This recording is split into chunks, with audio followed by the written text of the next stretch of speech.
The reason why our corrupt, treasonous governments are carrying out these policies is because they do not represent us, they represent the bankers, and the bankers make a hell of a lot of money off of war, and more importantly, as long as we're all fighting each other, as long as we're all not trusting each other, as long as we're all simply being played as pawns over and over, then they can maintain this tyrannical system of never-ending war. If there was one physical subject, one material subject that we should focus on, in my opinion, it is very clear that the head of the snake is the financial system. We can argue till the end of time about who runs the world. Is it the Jesuits? Is it the reptilians? Is it the Illuminati? Is it the Freemasons? We can go on and on and on and on about this. But I don't think it is reasonable to even begin arguing about the mechanism that is used to exert this control. The mechanism is finance. The whole point of finance is to indebt, otherwise to enslave. What is a mortgage? I mean, what does that stand for? It's a death grip.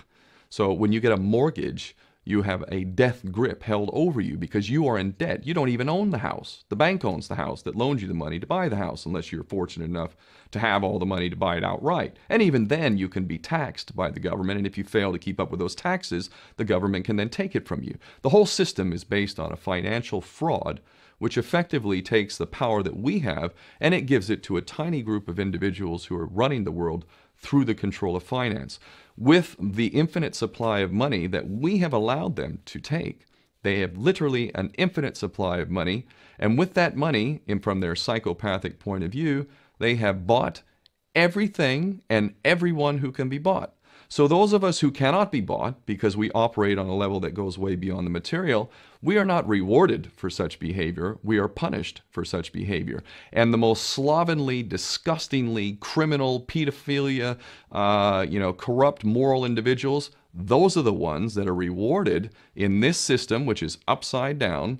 We reward the pedophiles, we reward the corrupt, we reward the liars, we reward the people with no morals at all, and usually we compromise them under this system in terms of maybe a videotape. Maybe Barack Obama is gay. Maybe we have videotape of him having sex with another man, or perhaps some other acts that may be not so popular amongst many of the electorate. Or maybe we have videos of political leaders having sex with little boys or little girls. If I was in charge of the world and I was a psychopath and completely drunk on my own power, you can bet damn sure that's what I would do. I wouldn't allow anyone in a position of power who wasn't completely compromised. When you have an infinite supply of money, you can do this. Take that supply of money away, take that power back, put it in the hands of the people, get rid of fractional reserve banking, which is an obscenity in itself. Let's take back control of the issuance of money, and not just on a national level. I'm happy to see in Denmark that you have your own currency, you don't have the euro, but on every country's level, they should be issuing their own currency in a transparent, non-usury based way, in which it really, truly benefits the people. And in that way, we can literally free ourselves of the banking debt which is drowning us all, and we can stop scrambling for the crumbs from the table of these filthy rich psychopaths and live in a state of abundance just by changing this one thing. And I'm not just talking about abundance for Western nations who have an artificially inflated value with their currencies. We all in the West are guilty of having that reward while the rest of the world is sucking on it. Every nation in the world can use a sensible financial policy to liberate themselves, to have world-class education, infrastructure, everything that a healthy society would require can be had in the worst, most corrupt African country in any part of the world. We can all have that if we simply change that one thing. John F. Kennedy did that about 6 months before he was taken out. He issued United States notes as opposed to Federal Reserve notes. I can assure you the powers that be knew the power of that act, and they took him right out. So the bottom line is, if we as people understand this very simple principle, just this one thing, change this one thing, we can solve every other problem you can name. I don't care what the problem is. I can bring it back to the financial system and an infinite supply of money for a bunch of psychopaths who are running the world, as opposed to an abundant supply of money for all of us. So in that sense, I'm very optimistic. This is not rocket science. I am not the smartest guy in the room. We can all understand this. And as soon as we do, we can exercise the same power that we had, but relinquished, and we can have a future for ourselves and our children.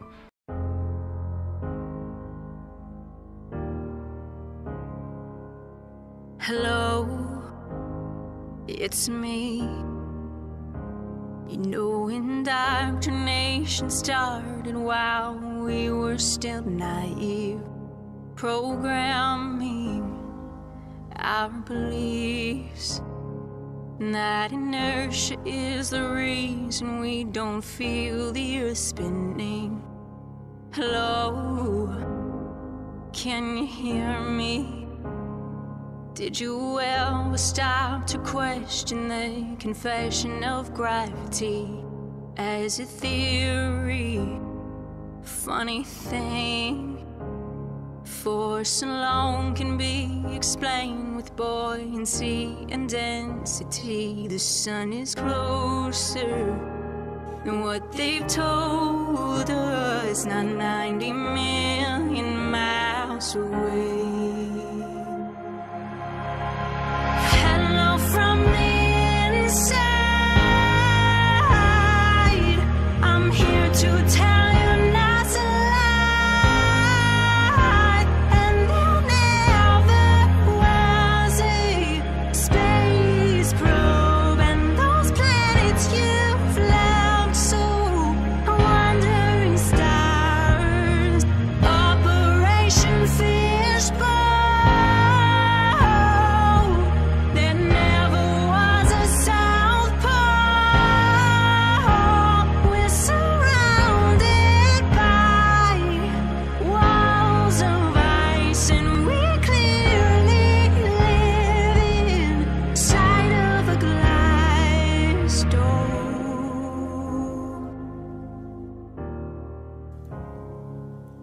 Hello,